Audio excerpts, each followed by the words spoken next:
오늘도 주님의 은혜와 평강이 여러분 모두에게 함께하기를 빕니다. 아침 저녁으로 서늘한 바람이 불어서 상쾌한 요즘입니다. 참 살맛나는 요즘이죠. 이제는 완연한 가을로 접어든 느낌입니다. 저는 지난 월요일 오래간만에 목사님들과 함께 이 가을의 자연을 느끼고 가을의 정취를 만끽하는 시간을 가졌습니다. 청명한 하늘과 맑은 구름, 그것을 보니까요, 할 말을 잃게 만들더군요. 그리고 시원하게 불어오는 바람과 함께 눈앞에 보여지는 가을 풍경, 그것을 보고 있자니 그간 잃어버렸던 순수함이 되 되살아나는 그런 느낌을 받았습니다. 뭔가 제 안에 이 가라앉아 있었던 영혼이 다시 떠오르는 것 같은 그런 느낌도 가지게 되었습니다. 제가 좀 순수해졌다는 뜻이죠. 제가 그렇게 순수하게 되니까 함께하던 목사님들, 그 모습이 하나하나 얼마나 이쁘게 보이는지 모릅니다. 참 아름답고 순수하게 보이는 그런 어떤 느낌을 제가 가졌습니다. 모든 게 다른 사람이 문제가 아니라 우리 자신이 문제구나, 그런 생각도 일견하게 되었습니다. 이제 우리는 가을의 한복판에 서 있게 됩니다. 이제 우리가 뭔가 좀 마음을 차분히 가라앉히고 또 우리 삶을 무르익혀야 하는 그런 때가 아닌가 싶습니다. 이 가을 우리가 특별히 순수한 영혼을 되찾고 우리 신앙도 무르익었으면 좋겠다, 그런 마음을 가지게 됩니다. 여러분에게 이 은혜가 있기를 소원합니다. 자, 오늘 이 말씀을 보면 아름다운 믿음의 사람들의 이야기를 우리가 보게 됩니다.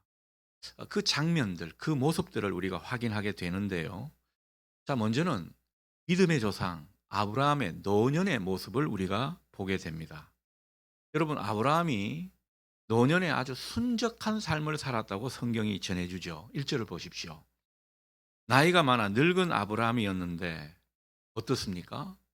아브라함은 범사에 하나님께로부터 복을 받았다, 이렇게 우리에게 전해줍니다. 우리도 이렇게 범사에 복을 받는 은혜가 있기를 바랍니다. 모든 일에 하나님의 은총이 느껴지는 이것이 참 귀한 모습이죠. 자, 그런데 이렇게 범사의 복을 누리는 것은요, 어느 날 하루아침에 된 것이 아닙니다. 아브라함은 젊은 시절 우여곡절도 많았고 믿음의 시행착오도 많이 겪었던 사람입니다. 아브라함이 우리가 알듯이 얼마나 실수가 많았고 또 믿음에 있어서 실패하는 그런 모습도 많았던 것을 우리가 알게 되죠. 보게 됩니다. 성경을 통해서. 자, 그런데 그랬던 아브라함이 어느 순간 하나님과 동행하게 되니까 어느덧 안온한 삶이 되었다라는 겁니다.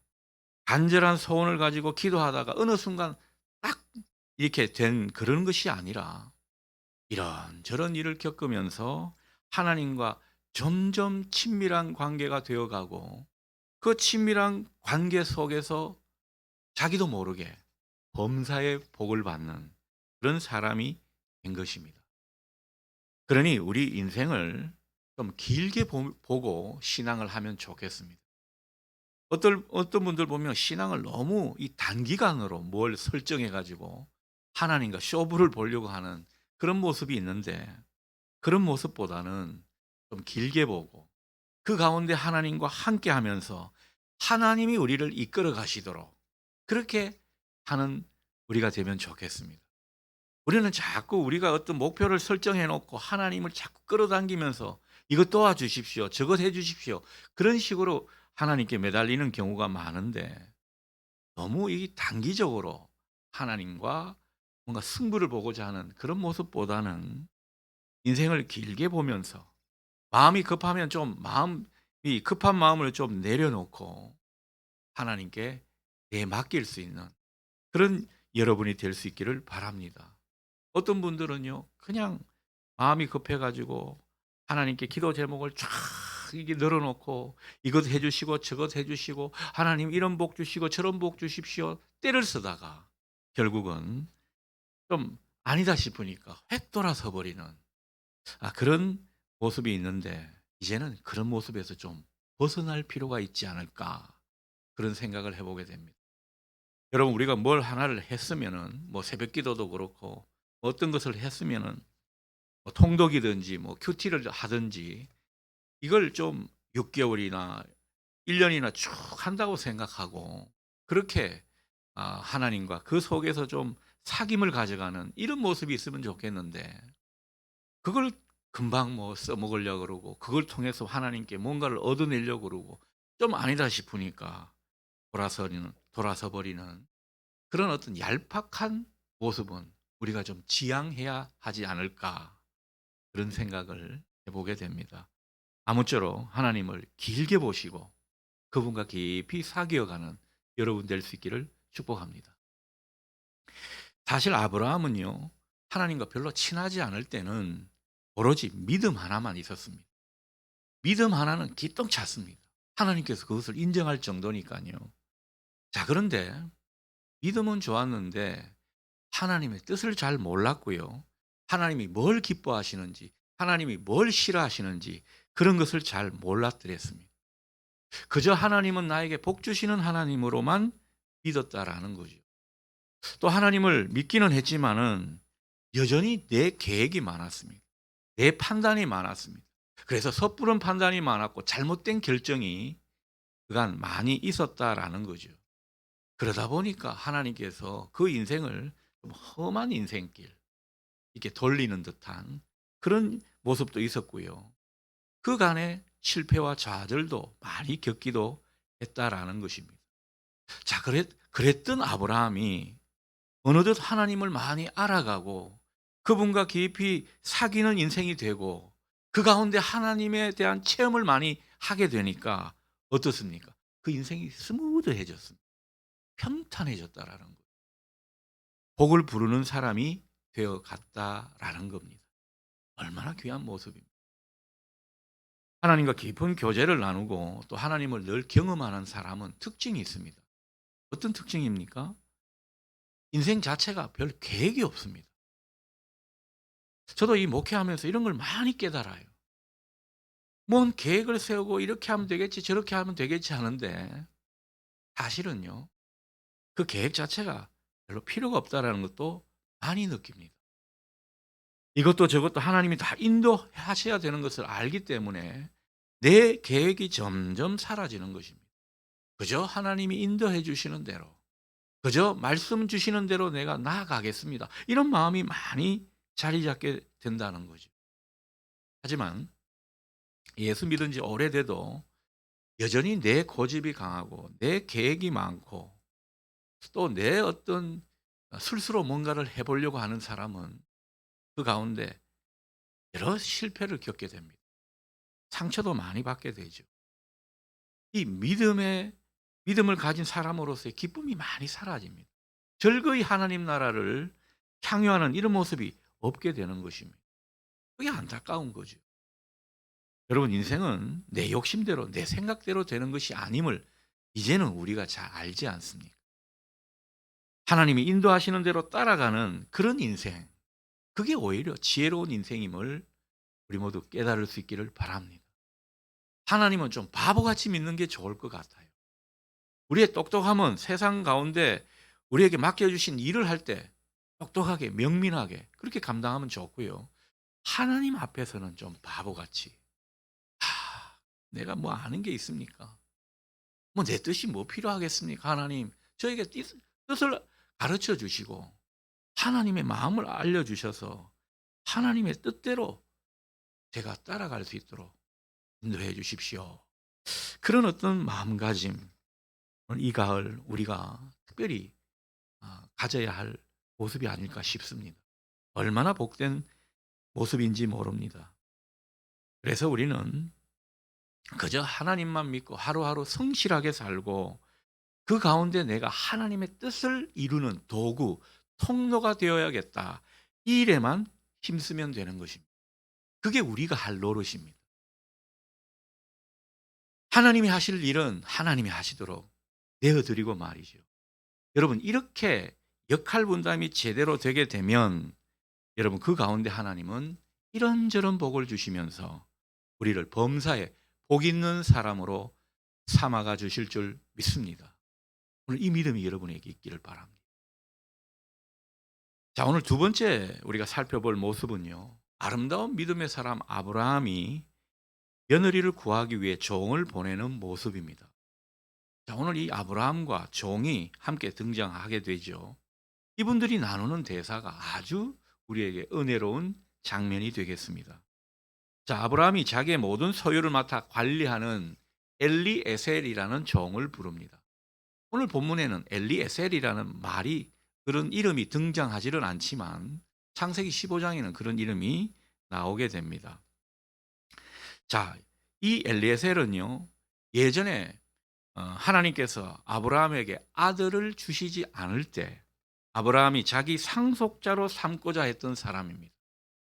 후사가 없으니까 이 자기 종이라도 후사를 삼아야겠다. 근데 누구를 후사로 삼을까 생각해 보니까 이 엘리에셀이 정말 아들 같은 자기의 종이라고 생각이 들었던 겁니다. 그렇다면 이 엘리에셀은 얼마나 신실한 사람이겠습니까?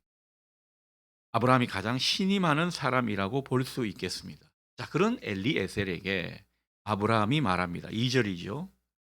내 허벅지 밑에 손을 넣으라고 청을 합니다. 자신의 사타구니 그 아래에 손을 넣고 맹세하라는 거죠. 이거는 당시 고대 근동의 서약 방식이라고 합니다. 엄숙한 서약의 행동을 보여주는 모습이죠. 이제 네가 내 아들 이삭의 배우자를 찾는 일에 나아가게 되는데 네가 이 일에 성심성의껏 최선을 다해주면 좋겠다. 그 약조를 서로가 한 것이라고 볼 수 있겠습니다. 자, 그러면서 아브라함은 이제 말을 하게 되죠. 3절 하반절에서 4절 말씀입니다.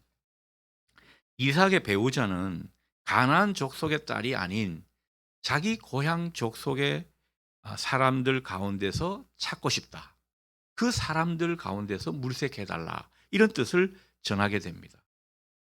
쉽게 말해서 내 고향, 내 족속이 있는 곳으로 네가 가서 거기서 배우자를 물색해 오라. 이런 말이 되겠습니다. 자, 이 말을 들은 엘리에셀, 다행스럽게도 주인의 말에 자기가 가겠다고 사양하지를 않고 순종하는 모습입니다. 아브라함이 이 말을 했을 때는 어쩌면 이것이 힘들다고 자기는 못하겠다고 이야기할 수 있는 그런 상황도 짐작했을 수 있습니다. 이 자기가 막 다그칠 수 있는 일은 아니지 않습니까?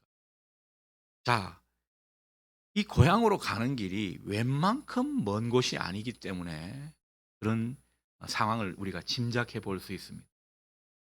자, 이 고향까지 가는 거리가 자그마치 800km나 됩니다. 당시 고대 사회에서 800km를 이동한다. 이거는 얼마나 많은 변수가 있는 일입니까? 얼마나 험한 길이 예상되는 일입니까? 자, 그리고 뭐 길만 먼 게 아니죠. 이 종인 엘리에셀이 볼 때는 자기가 이 주인이 부탁하고 요구하는 대로 잘 할 자신도 없는 겁니다. 가서 어떤 상황이 벌어질지 모르는데 거기서 자기가 그 일을 잘 감당할 수 있을까? 스스로도 의문이 들지 않았겠습니까? 자, 그런 상황이었다라는 거죠. 우리 같으면 어땠을까요? 아이고, 나는 못합니다. 그 일을 내가 어떻게 합니까? 주인님, 다른 사람 좀 알아보십시오. 막 그랬을 수 있을 겁니다. 근데 오늘 엘리에셀은요, 두말하지 않고 순종하는 그런 모습을 보게 됩니다. 아브라함의 마음을 시원케 해주는 그런 모습을 우리에게 보여준다라는 거죠. 그러고 보면 주인인 아브라함의 신앙을 참 많이 닮았습니다. 여러분, 아브라함이 그랬죠. 아브라함이 젊은 시절 또 장년 시절에는 참 우여곡절도 많고 또 하나님 말씀에 제대로 순종하는 그런 모습이 없었다 하지만은 어느 순간 이 하나님과 교제하면서 이제 하나님의 말씀이라면 척하면 척이 되는 그런 모습으로 살았던 것입니다. 하나님 명령하시면 비록 고뇌는 할지언정 토를 달지 않았습니다. 딴청을 피우지 않았습니다. 이래라 하면 네 하고 저래라 하면 아멘 하면서 순종하는 그런 사람이 바로 아브라함이었습니다. 이 모습을 엘리에셀이 아주 판박이로 따라하는 그런 모습이라는 것, 오늘 성경을 통해서 우리가 느끼게 되는 것입니다. 주인의 말이라면 무조건 긍정하며 순종하는 그런 모습을 엘리에셀이 보여주고 있다라는 거죠. 그러니까 하나님과 아브라함 사이에, 아브라함과 엘리에셀 사이에 어떤 신뢰 관계가 잘 형성되어 있는 이 모습을 우리는 확인하게 되는 것입니다. 이 사이가 아주 친밀하고 그 친밀한 관계 속에서 신뢰 관계가 돈독해져 있다라는 것을 보게 되는데, 이 모습이 얼마나 아름답게 성경이 그려주는지 모릅니다. 얼마나 아름다운 믿음의 사람들의 모습인지 모릅니다. 여러분, 우리가 주님과 관계할 때 주님과의 그 관계 속에서 이런 신뢰로 주님과 더욱 하나가 되는 이런 모습이 될 수 있기를 축복합니다. 여러분, 주의 종들과도 마찬가지입니다. 하나님의 일을 대리로 하는 그런 사람과는요, 여러분, 더욱 친밀하고 신뢰가 바탕이 된 그런 관계로 주의 일에 협력하는 것, 얼마나 아름다운 모습인지 모릅니다. 여러분, 그것이 은총을 부르는 사람의 모습이라는 거죠. 어떤 분은 주님이 척 하시는데 영 감이 오지 않는 그런 분이 있습니다. 주님과 뭔가 리듬이 맞지 않는 그런 분들이 있을 수 있다라는 거죠. 여러분, 그 이유는 어디에 있습니까? 주님이 척 하시는데 우리도 척하면 좋은데 그게 안 되는 까닭이 뭐냐라는 거죠. 그것은 다른 게 아닙니다. 우리 안에 생각이 너무 많아서 그렇습니다. 우리가 내 고집이 아직 강하기 때문에 버티는 그런 모습이 많기 때문이라는 거죠. 여러분, 내 고집이 강하고 내 주장이 강하고 내 안에 생각이 많으면 그만큼 은혜의 역사는 지연된다는 사실을 여러분 볼 수 있기를 바랍니다. 오늘 성경이 그 사실도 우리에게 알려주고 있다라는 거죠. 우리가 주님의 부르심과 명령에 얼마나 몸이 신속하게 반응하는지, 움직이는지, 그것을 보면요, 아, 저분은 복을 부르는 사람이다, 아니다, 우리가 어느 정도 알 수가 있다라는 것입니다. 그러니 주님의 명령이라면, 주님의 뜻이라면 민첩하게 그곳으로 움직일 수 있는 저와 여러분 될 수 있기를 축복합니다. 자, 그런데 오늘 본문을 보면 한 가지 문제가 있습니다. 5절을 보니까 이 엘레셀이 딱 생각해 보니까요, 자기가 주인의 며느리감을 데리고 오는 그 노력은 자기가 하겠지만 만일 그 여인이 자기를 안 따라오면 어떻게 하냐라는 겁니다. 얼마든지 그럴 수 있지 않습니까? 그럴 경우에 이 주인의 아들인 이삭을 그곳으로 다시 함께 데려가도 되는가? 그것을 묻는 것입니다. 일견 일리 있는 말이 되겠습니다. 그렇지 않습니까? 정숙하고 뭔가 교양이 있고 또 제대로 가정 교육을 받은 신부감이라고 한다면 그 먼 길을 이 늙은 종의 이야기만 듣고 또 아브라함이라는 그분의 어떤 소식을 전해 듣고 따라 나설 수 있냐라는 거죠. 이럴 가능성이 상당히 떨어지는 것이거든요. 그것을 지금 엘리에셀이 예상하고 있는 것입니다. 자, 그런 가운데 아브라함은 오늘 6절에서 확인하듯 아주 똑부러지게 말해주고 있습니다. 아브라함이 엘리에셀의 그 말에 분명히 말해주는 내용이 어떤 것입니까? 내 아들을 그리로 데리고 돌아가지 아니하도록 하라. 그 일은 안 된다라는 거죠. 아주 단호하게 선을 끊는 모습입니다. 자, 아브라함이 이렇게 말한 까닭이 무엇입니까? 이삭이 결혼하기 위해서 자기가 고향 가운데서 빠져나와서 가나안 땅으로 왔는데 그 땅으로 다시 돌아간다고 한다면 이것은 하나님께서 자기를 그 고향에서 불러내신 하나님의 원뜻에 위배되는 일이 될 수 있다라는 거죠. 하나님이 지금까지 인도하시고 역사하시는 일을 무위로 돌릴 수 있는 그런 일이 될 수도 있다라는 점을 우려했다는 거죠. 아내 하나 얻으려고 이 아들이 자기 고향에서 그냥 눌러 앉아 버린다면 그것은 하나님의 부르심에 역행하는 일이 아닙니까? 하나님은 가나안 땅으로 불러내어서 그곳에서 이 아들 이삭을 통해서 자손이 번성하도록 그렇게 약속을 주셨고 그렇게 인도해 오셨는데, 만일 이 착한 이삭이 그곳에 가 가지고 그 신부되는 사람과 시부되는 그 식구들 이야기를 듣고 이 착한 녀석이 그냥 눌러앉아 버린다면 하나님의 계획과 하나님의 역사하심의 그 모든 일은 자기가 위배되는 일을 할 수 있다, 이런 점을 생각해 본 것입니다. 그래서 그 점을 분명하게, 이것은 성령께서 그에게 감동을 주시니까 아마 이런 분명한 생각을 가지게 된 것 아닌가 생각합니다. 자, 이렇게 선을 끊기만 한 것은 아닙니다. 이 종이 그러면 나는 어떡하라고요? 이런 마음이 들 거 아닙니까?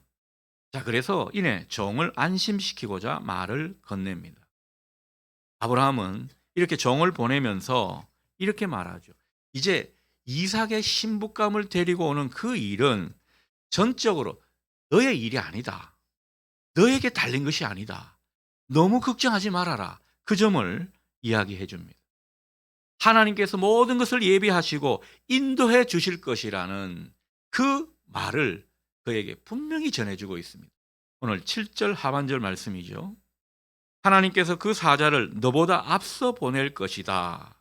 네가 거기서 내 아들을 위하여 아내를 택할지니라. 걱정하지 말아라. 하나님이 앞서서 인도하신다. 그 점을 분명히 이야기해 주는 거죠. 아마 이 말을 들었던 엘리에셀 안심이 됐을 겁니다. 아브라함이 이렇게 말한 것은 다른 까닭이 있는 게 아닙니다. 지금까지 자기를 은혜와 축복으로 인도해 주신 그 하나님, 그 하나님의 경험치가, 그 하나님을 알았던 지식이 이런 말을 하게 한 것입니다. 하나님은 약속하고 축복하신 그 말씀대로 반드시 이루어 주시는 분이라는 것을 이 종 엘리에셀에게 가르쳐 주는 것이죠. 그러니 아들의 신부감을 구하는 일도 하나님의 일이다. 하나님이 작정하고 계획하신 그 일 가운데 있는 일이니까 도저히 불가능한 것 같은 그런 일이 되는 것 같아도 반드시 하나님이 약속하신 대로 이루어 주실 것이다. 이 하나님을 상기시켜 주는 것입니다. 여러분, 이 하나님을 떠올리실 수 있기를 바랍니다. 우리들도 그렇습니다. 우리가 진짜 하나님의 일이고 하나님의 뜻 안에 있는 일이라면 여러분, 하나님은요 그 일을 반드시 성취하실 줄 믿습니다. 그 믿음이 필요한 겁니다. 이게 우리 일인지 하나님의 일인지 분간이 안 되니까 문제인 것이지, 우리가 기도하면서 하나님의 일인 것을 확인하고 확신하게 되면 하나님은 반드시 그 일을 앞서서 인도하시고 선하심으로 역사하실 줄 믿습니다. 그래서 신부감을 구하는 그 일을 걱정하지 말라는 겁니다. 주인의 이 말을 들었던 엘리에셀 얼마나 용기를 얻었겠습니까? 두말하지 않고 먼 길을 떠나는 모습입니다. 오늘 9절을 볼까요? 엘리에셀이 주인 아브라함의 말을 다 듣고는 아멘하는 심정으로 맹세하는 그런 모습을 보입니다. 이 엘리에셀의 결단을 느끼게 해주죠.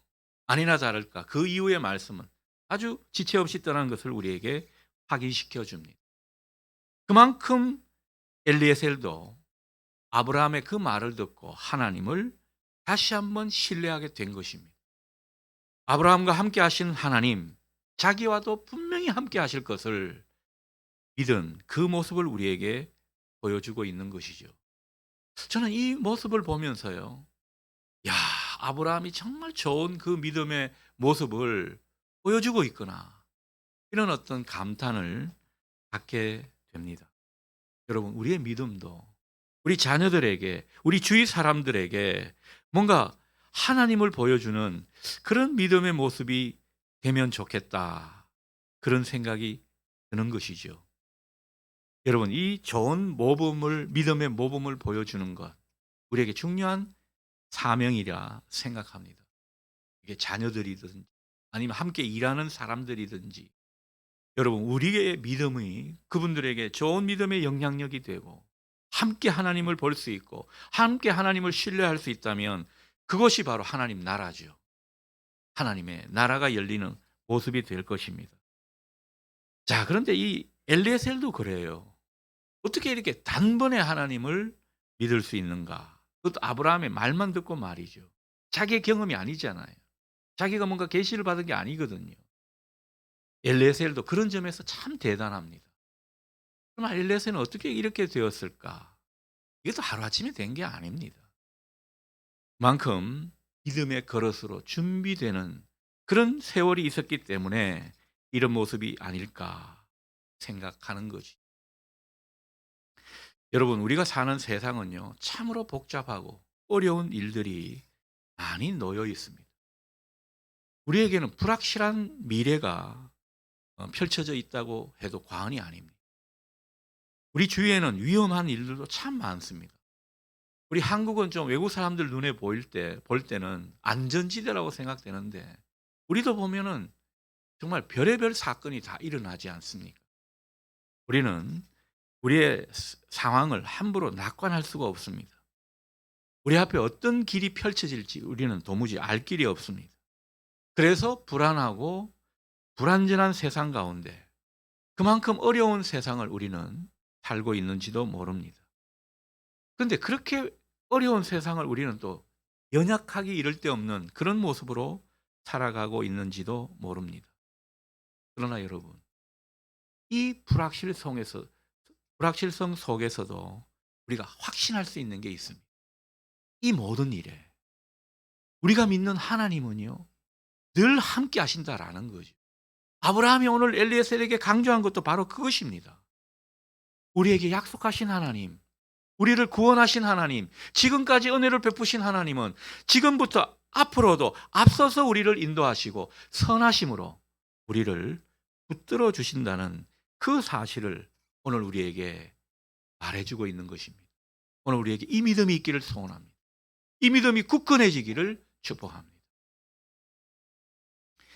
따라서 하나님 하실 일은요, 하나님이 하시도록 내어드리십시오. 우리가 붙들고 우리가 해결할 수 없습니다. 우리의 미래 일들, 불확실성, 우리가 어떻게 할 수 있습니까? 그것은 하나님의 몫입니다. 우리가 할 일은 하루하루 믿음을 지키면서 최선을 다해 사는 것입니다. 그리고 우리가 할 수 없는 모든 일들, 미래의 일들, 우리의 앞길, 예상되는 어려움, 여러분 이런 것들을 하나님께 자꾸만 돌리는 것입니다. 이게 기도죠. 기도가 안 된다라는 분들은 자기가 자기 짐을 붙들고 있는 꼴입니다. 이 기도라는 것은 자꾸 짐을 돌리는 것인데, 여러분 이것이 우리가 할 일이라는 것이죠. 그렇게 하면 하나님은 신실하고 하나님은 미쁘시고 의로우시니까 우리의 모든 일들을 가장 선하고 아름답게 우리도 모르는 사이에 인도해 가실 줄 믿습니다.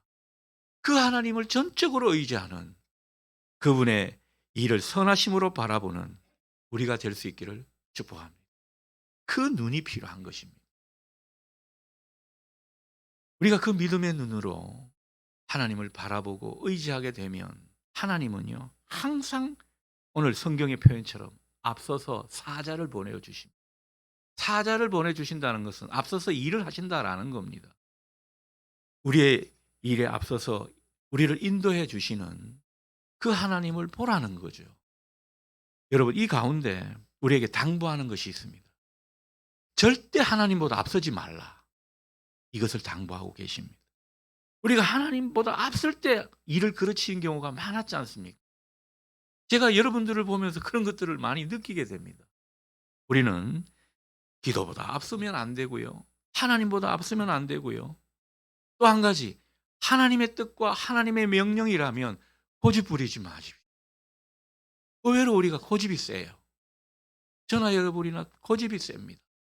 이 고집과 아집을 내려놓는 것이 우리에게는 큰 숙제이고, 이것이 되게 되면 우리가 그 모습 가운데 하나님 뜻에 언제나 아멘하며 그 선하심을 믿는 믿음이 우리에게 있다면 하나님은 그 믿음을 보시고 우리 인생길을 하나님의 그 넉넉한 은혜로 인도하시고 선하신 역사로 우리를 지켜주시고 보호해 주실 줄 믿습니다.